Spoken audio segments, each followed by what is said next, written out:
Well, this is where the incredible thoroughness of our human ancestors comes to our aid. Throughout time and space on this planet, the tribal societies that preceded us made it their business to discover, catalog, and learn to manipulate plants in the environment as the carriers, as the sources of chemical compounds in the environment, which would work extraordinary transformations on consciousness without physical harm, without physiological damage to the organism. And of all the many techniques, ordeal, abandonment in the wilderness, sexual abstinence, hanging by your pectoral muscles from hooks in the sun for days, all of these sorts of things. Of all of these methods, psychedelic plants and their judicious use is arguably the most effective, the most effective and the least invasive and the most likely to produce negative long-term consequences. Well, this was not news or even controversy anywhere in the world until within the confines of the 20th century, basically. The presence of these substances in plants began to alarm the order-keeping forces of the high-tech industrial democracies. Issue separate from the issue of stimulants and depressants. It's an issue separate from the issue of addiction and dependency. These things are not stimulants or depressants, and they do not cause addiction or dependency.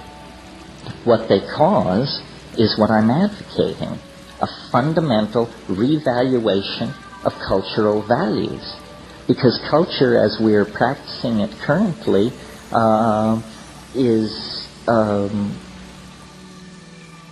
causing a lot of pain to a lot of people and animals and ecosystems, none of whom were ever allowed to vote on whether they wanted this process to go in this direction. We do not feel what we are doing. Remember, I spoke about the primacy of the felt moment of experience. If we could feel what we are doing, we would stop doing it.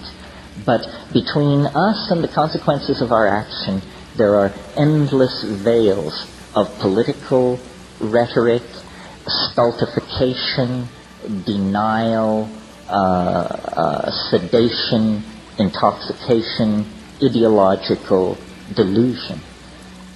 Now, normally, I think a rap like this tends to, if you have to pigeonhole it, to come down on the side of pessimism. But I am not pessimistic. I see everything as though it were integrated and connected, and there is an unfolding and a plottedness about our situation. It's not for nothing that at the very pinnacle of the age of faith in the machine and science and male dominance and projection of strategic weaponry and so forth and so on, that there should come from the gentler societies of the world, from the rainforests and high deserts of the world, the news of these plants.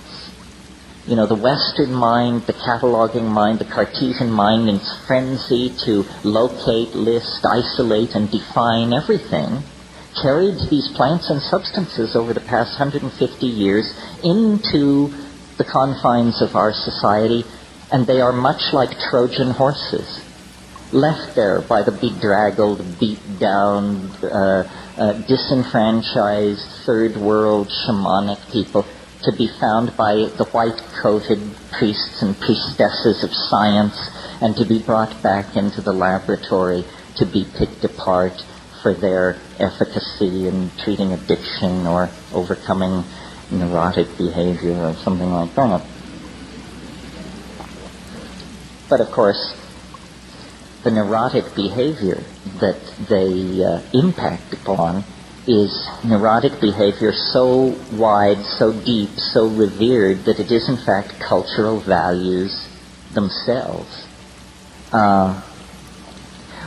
You see, what is happening, I think, is it's really bigger than psychedelics. It's bigger than human evolution. We are not making the waves in this ocean. We are corks riding the waves of the ocean. But we are privileged by perhaps chance alone to occupy a unique moment in the history of the universe. A moment when the universe goes through some kind of self-transforming, evolutionary, inflationary expansion. That's what's happening. I mean, it's been happening for a long time. It depends on where you pull back to get your perspective. One could say, looking at the universe in general, that this planet has been favored from the very beginning. That by 1 billion years ago, the discerning could tell that this was a planet going places. But certainly, by 500 million years ago, it was clear that this was a planet going places.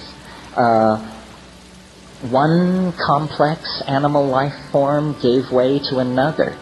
Catastrophes, yes, but never catastrophes so total that the Enterprise was wiped out. We know that 65 million years ago, a catastrophe, an asteroid, a planetesimal impact occurred on this planet. Nothing larger than a chicken walked away from that on this planet.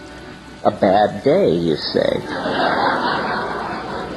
But were it not for that bad day, we would still be the egg-eating shrews at the edge of the reptilian garden party. These marvelous flowering plants chock full of psychedelic alkaloids, none of them would have existed. The flowering plants and the higher mammals all arose in the wake of this planet-scouring catastrophe. So, you see, there is built-in to the larger systems of nature an enormous, what my mentor Eric Jansch used to call metastability. They are metastable. They are not easily deflected. An event as large as a planetesimal impact basically only resets the evolutionary clock by a few million years, and then in almost overleaping itself to make up for lost time, out of all of that catastrophe come primates. Animals of such complexity and coordinated sensoria that they are wonders to behold, and from them, and quickly, then come abilities never before seen in the world of organic organization.